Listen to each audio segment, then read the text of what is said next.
Hi everybody, welcome back to 5 minutes or less of art with Rhonda. February is Black History Month, and in honor of Black History Month we're going to focus on an artist whose name is Bisa Butler and her portrait quilts. This is Bisa.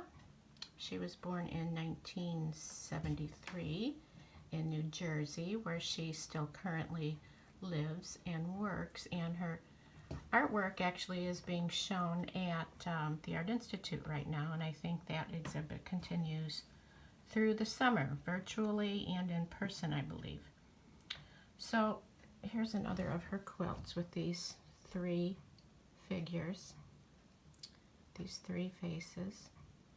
Her quilts contain African Americans from everyday life.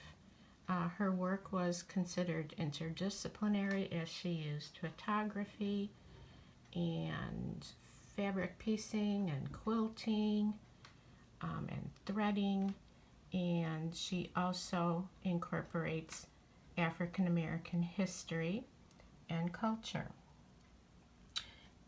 and also what is called exclusionary history.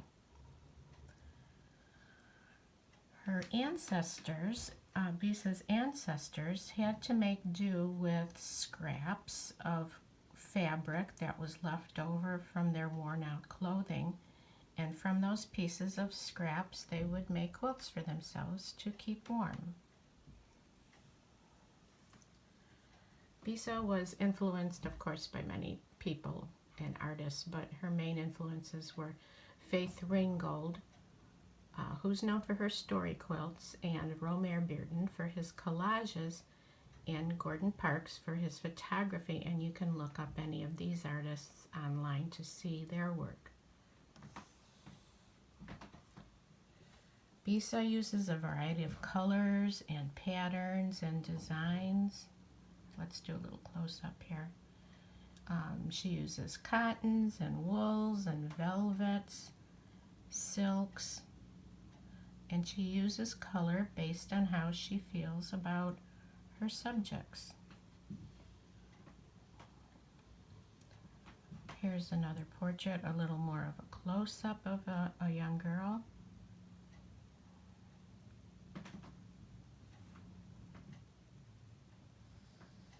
Now, portraits can be considered traditional, which we've seen so far, where we focus on a face.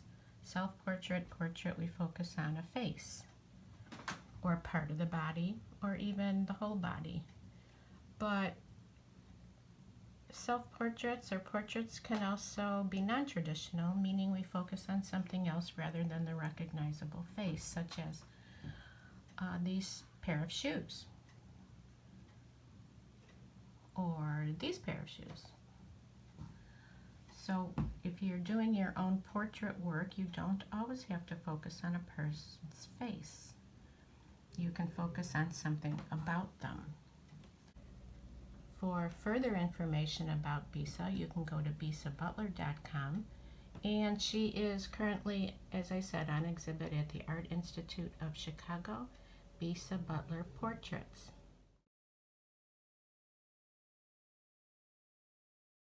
As for an art activity based on her work, on the work of Bisa Butler, something you can do is start out by having the kids create a bunch of different designs and patterns with different colors. So here are several. This could be a project in itself.